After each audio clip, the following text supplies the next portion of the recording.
Hi guys, Andy and Spoken Naval back in the house on I nearly said Wednesday evening, then, but the week's flying, not going that fast today. So it's a Tuesday evening.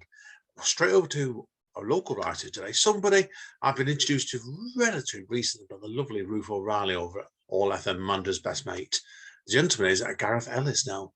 I've only just met Gareth for the first time today, but he's over in the Platt Bridge area in Wigan, and he's a novelist, and we're going to talk to him about his three novels and a few bits and pieces. So, Gareth, obviously, people that don't know you, would you like to introduce yourself? Tell people, obviously, a bit about yourself and what led you into your writing, etc. Yeah, sure. I worked in IT for about 10 years. A couple of years ago, during the first lockdown, I kind of got really fed up of it. And due to mental health issues, I ended up leaving that job.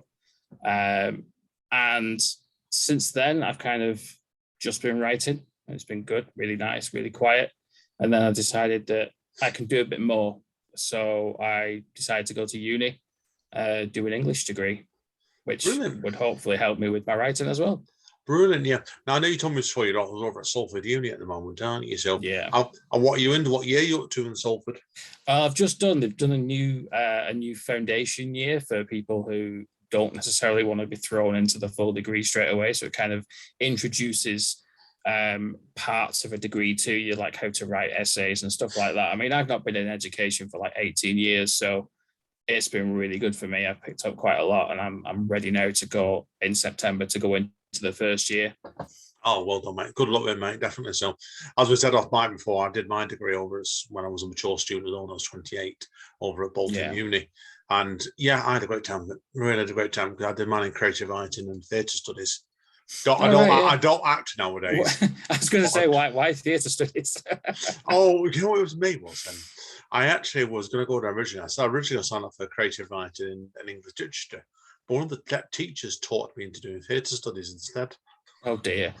Well, obviously no one was taking it, and they went, "You'll do it."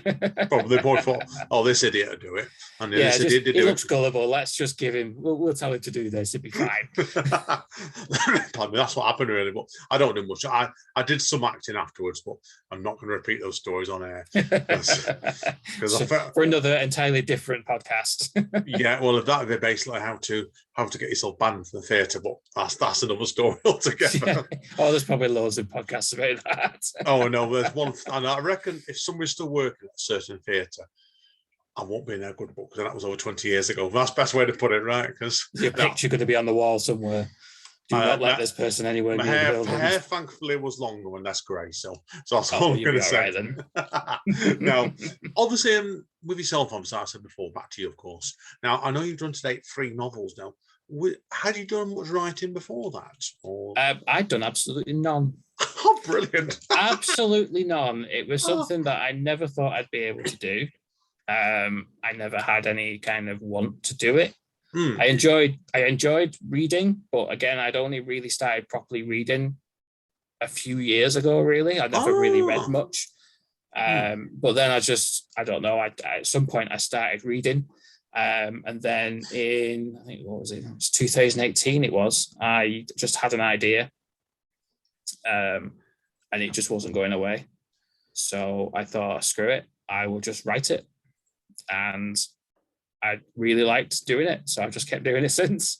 Yeah, and also people wondering, I'm presuming that's your Creatures book, isn't it? Creatures, yes. Very creative title, I know.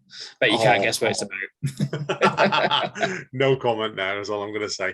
Now, obviously, how did this first book go for you at the time, then? Because obviously, I know you've done 2 books since, and obviously I mean, it was a rough go. I mean, it wasn't perfect. It was far from perfect. And I've had a couple of revisions of it since to improve the writing that's in it since I've done the other 2 books.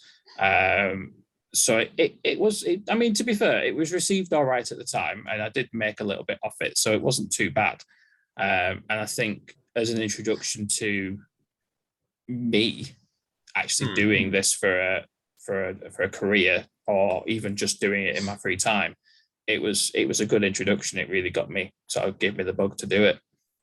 No, fair play, fair play. I'm always a believer in your first book, and this applies to me as well. My first poetry book, it's a book that you're going to look back at a time to come thinking, Yeah.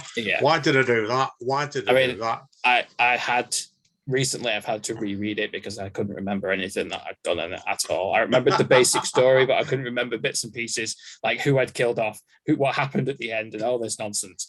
So I was reading it kind of with gritted teeth, going, "It's okay, it's fine, it's out there, it's okay. I don't need to do anything more with it." But then I did. Now, people are wondering, obviously, like a lot of your books and more, I know they're like this, they jump along genres like such as sci-fi, horror, and this one post-apocalyptic. Now, was there any writers that really influenced you in the past couple of years to want to have a go with this?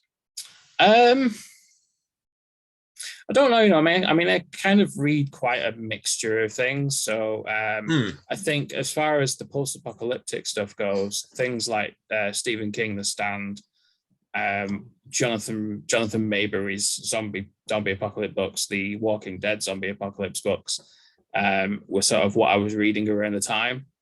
But I was also reading things like Discworld books and things like that. So I was kind of I wasn't so much getting ideas from those. I was getting sort of to know how to do it, how to write it. So yeah, it wasn't so much getting plot ideas or anything like that. It was just the how do I say it more than anything. Yeah, no, of course, I get it completely. I mean, like I say, it's always that first book you learn the learning curve. Oh, now, yeah. Now it's interesting to know, obviously, like I said, I want to talk about. If I'm honest, I've read your current book. I'm not. I want to talk about the first two books because the second book obviously is clearly different. Everything can evolve when you went into cyberpunk stuff, more genre. And to be honest, that was my favorite book because I put after Creatures. I didn't really know what I was going to do. I didn't have any necessary plans to do another book. And one day I basically thought of the first sentence for the next stage, and it just went from there. And it took me about 2 years to do it. And I don't know whether it's just got more of me in it, I think. And I think I'd learned obviously quite a lot from writing Creatures. So it's a big jump if you read Creatures and then you read the next stage. It's a hell of a jump. I mean, it's been compared to like James Patterson and things like that. Wow. He's on my next book to read at the moment.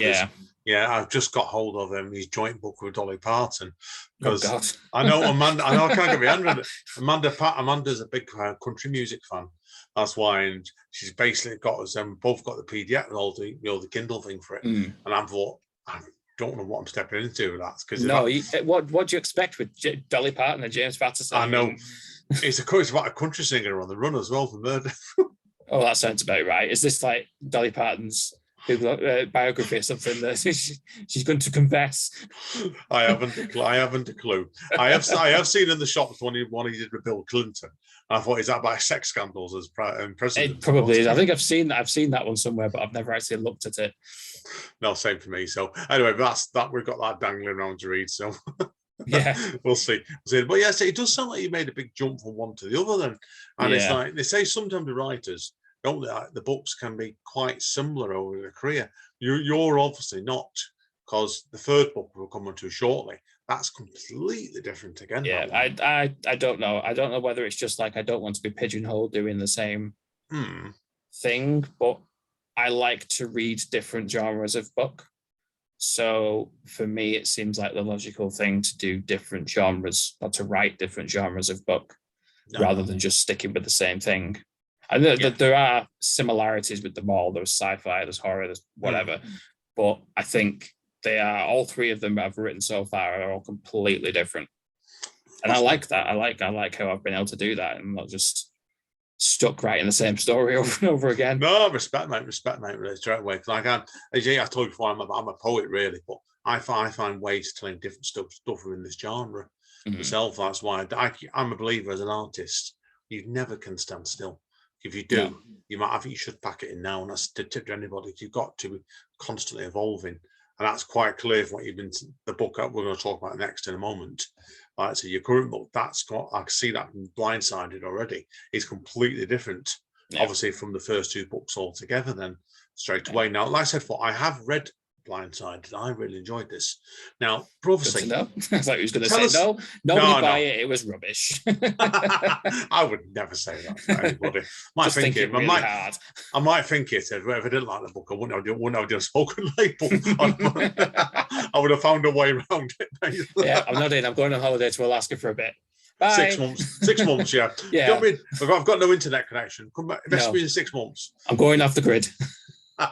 No, I generally did enjoy it. So I came up with an interesting comparison on it as well, but we'll come on to that in a minute because there's two things stood out to me in this book. And one of them, I suspect it might have been in the back of your mind a bit, but the other one won't have done. Okay, so but anyway, we're obviously done. I'm going to let you tell people about Blindside because like I said I have read this book. So tell us about then where the idea for Blindside came from. Then I would love to say that there was an actual, process that went ahead and I thought really deeply about it. But like with the next stage and creatures, it was just in my head. Now, was this book done quicker then? It was. Yeah, it was done, I think, in the space of about a year. Maybe around, probably a little bit more than a year. But it was the gap between creatures and the next stage was bigger than next stage to Blindsided. So it didn't take me as long. I think you find when you get to grips with things more and they come quicker. Because my first two poetry books, there was a 5.5 year gap between the first and the second book. Then 3 years on the third, and then it's been speeding up ever since then. So, but yeah, I think it's when you get more confident, don't you? I think it as well. It depends what you're writing. I mean, with Blindsided, I had it there. I had the story. I knew what I was writing. So it was so much easier for me to just get it down. And because it was compared to the next stage, it's quite a simple book. Whereas the next stage had a lot of research that I had to do with it, a lot of things with technology and locations and people and things like that I had to do for it. Whereas Blindsided was quite a simple story that I could just tell, and it was so much easier for me to write. There's a lot of mood in Blindsided, or straight away I felt with it. And I did like the relationship between Nathan and his mother. Yeah. Now, how much of Nathan is you basically as a child that age? To be honest, there's probably quite a lot. I don't know whether that was what was going through my mind at the time of writing it, but looking back, there is definitely, I mean, some of the things that happened to him, there are things that he's experienced that I know that I've experienced as well. So there is preferably not ghosts trying to kill you. And well, no, but I mean, there is a scene that I wrote from something that actually happened from me to me in the school. No, that's fair play. No, fair play. I think there always has to be with books. I like it to think anything you do, there's got to be some element of you in that book. Yeah.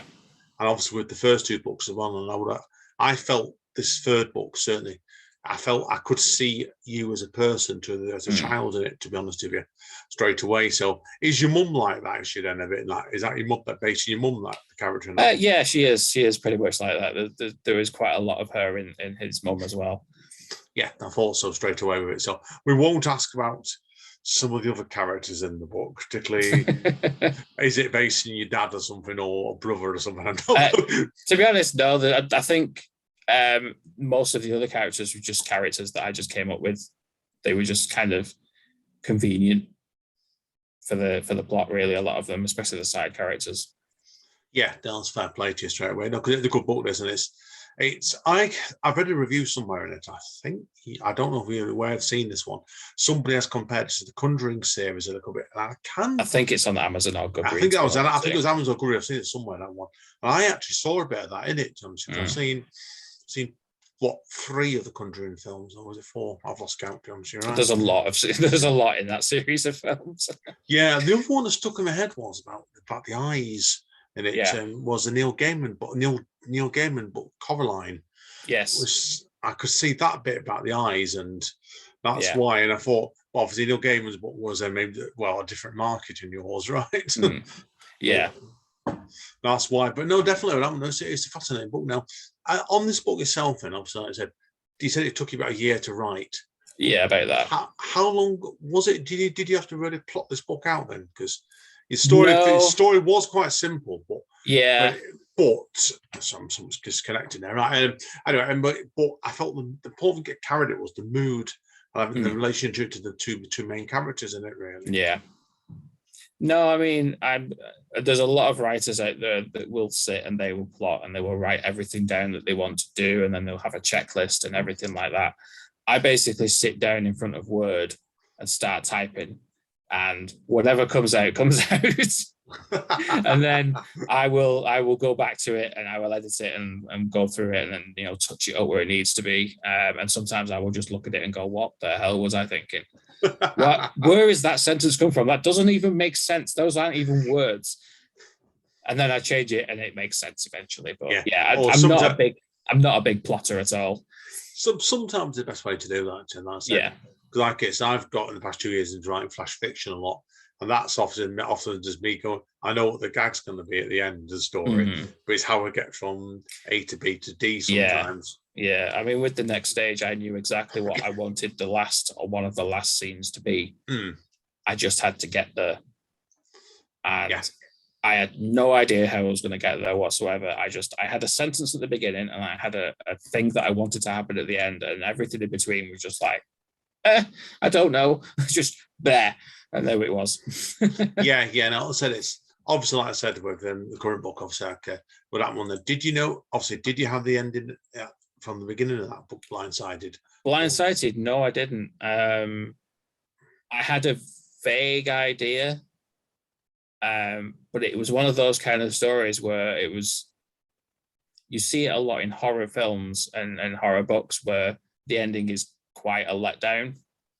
Where all this is sort of built up and built up and built up, and then it just kind of finishes. And I was trying my best. I don't know if I succeeded to avoid all of that, because I wanted to have an ending that kind of not only tied it all together, but had a proper, like, you had a release at the end of it going like, oh, thank God. And I think you got that with it, to be honest, straight away. So the book was very cinematic, actually. Do you know, when you look back at it, do you actually realise yourself thinking this could have been done as a film almost? A lot of the time when I'm writing or I'm thinking of ideas, I'm plotting it out as I'm watching a film. I'm writing it like I'm watching a screen. Because I no idea how many films I've seen in my life, but there's been a hell of a lot of them. Probably like me, thousands, right? There's been a lot more films watched than I've read books, let's put it that way. But I kind of have it in my head. I write it as I'm sort of watching a TV show or a film, and that seems to work quite well for me. And I think, with some of them, I could probably see them being made into films or TV series or whatever, because that's just how I've envisioned it. Certainly that book's got a really cinematic quality behind it, and it's certainly, like I said, something I'd say anybody's interested in possibly adapting to get into contact with Gareth straight away, because I think there's something. I'm open. Give you money, lots of money. Just send a check, it'll be fine. Preferably 7 figures, right? Oh yeah, definitely. Not all zeros at the beginning either. No, that doesn't work. No, good luck with mate, definitely with that one. Now, obviously, a couple of things I want to touch on today, obviously, before we wrap up, really. Now, obviously, I always like asking the writer what comes next, but before we get to that, I know you have been doing a regular blog, haven't you, on your website as well? I have. Now, that's obviously gone a bit quiet at the moment. I know why, because of uni. But tell people about this blog and what you were doing and why you're hoping to go back to it. Yeah, it was kind of, the website came out of me wanting to have somewhere where I could just put my books online for people to buy in one place. So every link was there. And then I decided that a blog to update people on, what's happening on my writing would be a good idea. So initially it started off with me just writing random blogs about whatever I was doing at the time. If I was playing a game, if I was doing some writing, giving updates on that. And then it kind of evolved to 3 times a week doing a writing blog, whether it was on my writing, what I was up to, where I was going, or something to do with the writing world, like how different people write and things like that.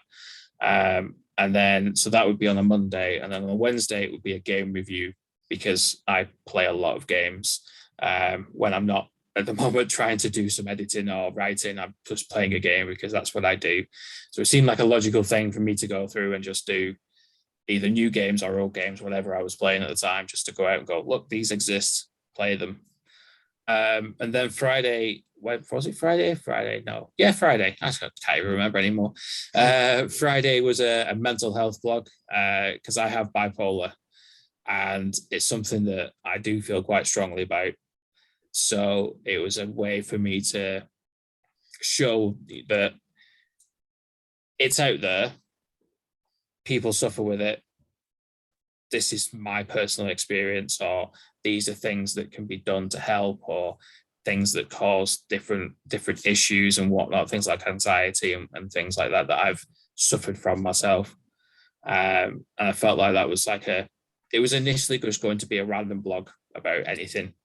But I thought to make it a little bit more personal, I would do the mental health angle, and it's done quite well, I think, so far. I've just, like you say, it's kind of tailed off recently because I've had uni. I've either been going to uni classes or I've had uni assignments to write, and then sitting down and writing something else was just like, no, not doing it. Yeah, come back to it in June, right? When the uni's out of the way. Much. So.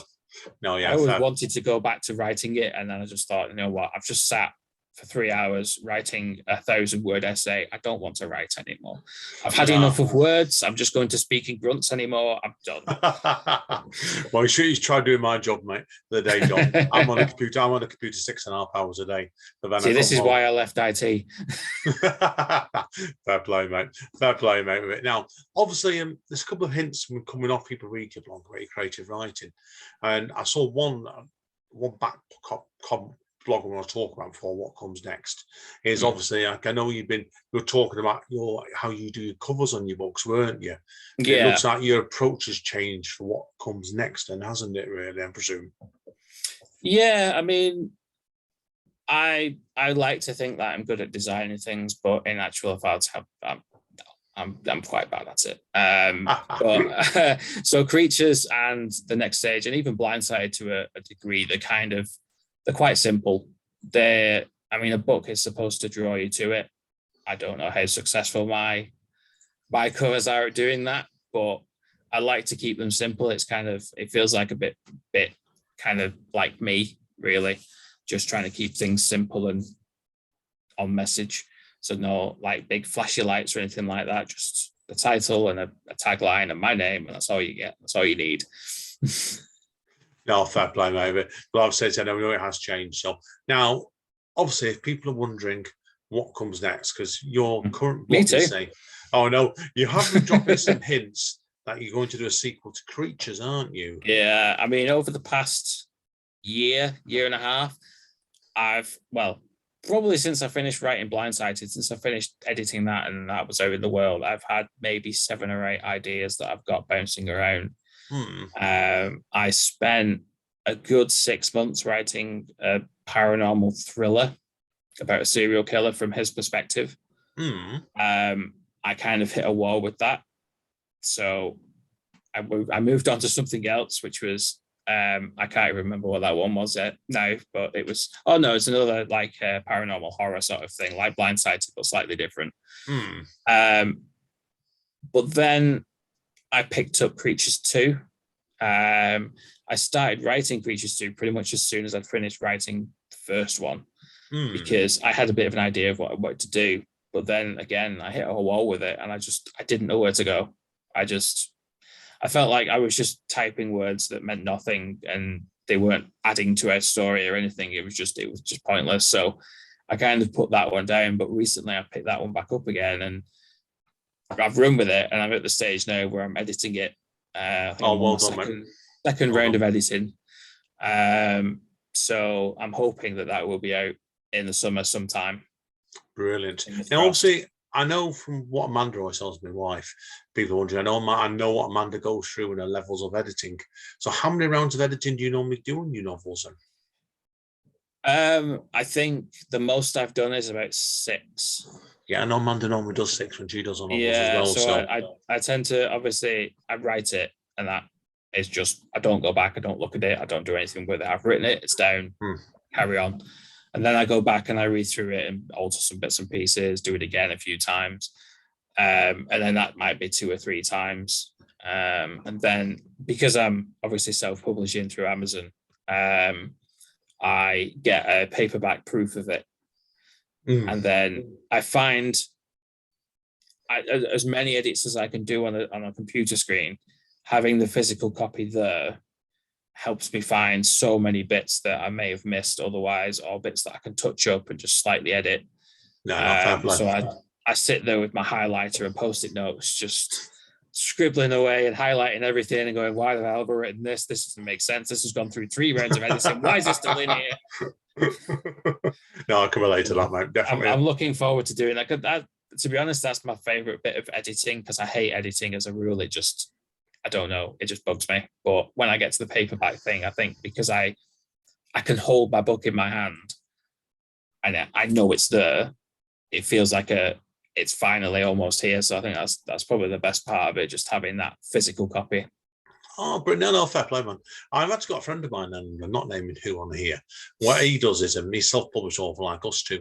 And what he does, whenever he starts in a new book, he'll go and get the cover designed. And what he'll do, he'll go and print off, I don't know where he gets them from, a hardback version of the book. Yeah. And base the cover and everything set up for himself. And then it's just gives him, I think it's about 3 of them normally. He'll just go and write for the book. Well, handwritten, and then basically when the book's full, I know when I start typing, and I'm thinking, God, I don't know how he does it. I mean, I could handwrite them, but I can't read my writing, so editing would be a complete waste of time. I just basically screw it up and throw it away. They're like, what the hell have I written? Yeah, if you had doesn't make any sense. Those aren't even real words. If you had a big hardback book, it might be good for knocking a burglar out then. Well, yeah, exactly. Yeah, maybe I should do that next time. Just get a hardback book and leave it by the front door. Now, obviously, could conclude with a couple of things today, Gareth, obviously. Now, obviously, you've been talking about before about your uni course, obviously, we've been doing. Do you think it has this impacted on your work so far, then? Has it made you look at your writing in a different way?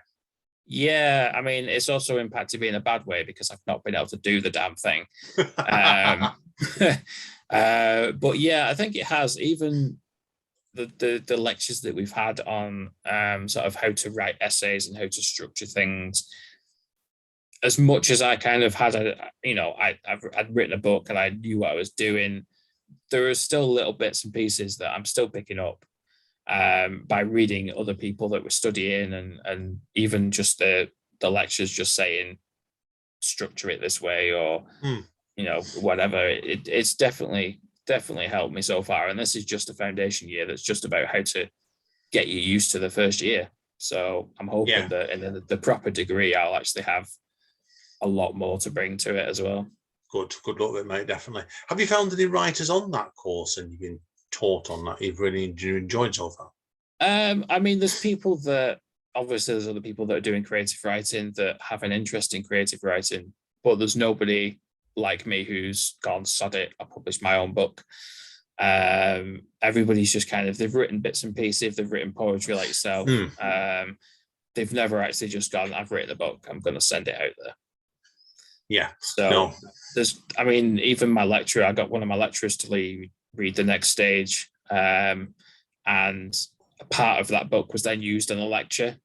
So everyone ended up coming to me going, oh, what was this about? What did this mean? I was like, I don't know. It just came out, You say that we're studying writers and saying, what's the hidden meaning in things? Study my writing. There is no hidden meaning. It's just there. Tremendous, mate. Good luck with it, mate. You also just to clarify, to wrap up today then, mate, obviously all your books can be found on Amazon or as I always say, good and evil news agents. Yes. So you can find, I know you can see it in Kindle, Blackwell's, it's on Kobo and lots of other places. Yeah, I think you can find it on Waterstone's website and things like that as well, yeah. Brilliant. Now, obviously, for people who don't know, obviously, what's your website? And it's garethellis.co.uk. Is that the best place to get hold of you, do you reckon, or people need to speak to you? Well, I'm on Twitter as well. I'm on Instagram. I'm dabbling with TikTok, although I have no idea what I'm doing on there. God, don't know that. I don't know what I'm doing. I've put 4 videos out, and I don't know what I'm doing at all. So what are you doing? Are you reading your book at dancing around the room? No, I've basically just done slideshows. One of them is basically me throwing paperback copies of my book on the floor to the music of AC/DC. What highway to hell? I don't know what I'm doing. I feel so out of place because I'm old. Oh, well, you're old. We'll talk about age in a minute because I'm old. I'm old going on TikTok, so I've not got a clue. But I'm doing it. I'm trying it. Sod it. If it works, it works. Well, good luck, mate. Anyway, keep in touch, okay? So let us know. We'd love to have you back on again, mate, in the future. Well, I'd be happy to come back. Right, mate. Well, what we'll do, we'll wrap up now because I need to chat to your microphone anyway, Gareth. Yeah. So hang around, mate. Anyway, so yeah, we'll now, do. As another interest of mine is, and I don't know if you know this, I do unfortunately watch AEW wrestling. So to quote, I'm saying nothing. I can say it, right? To quote Don Callis is on there. One of his sayings he used to use in the podcast he used to run was, "Stay safe and stay over." So we will see you all next time. Take care, guys, and thank you again, Gareth. No problem.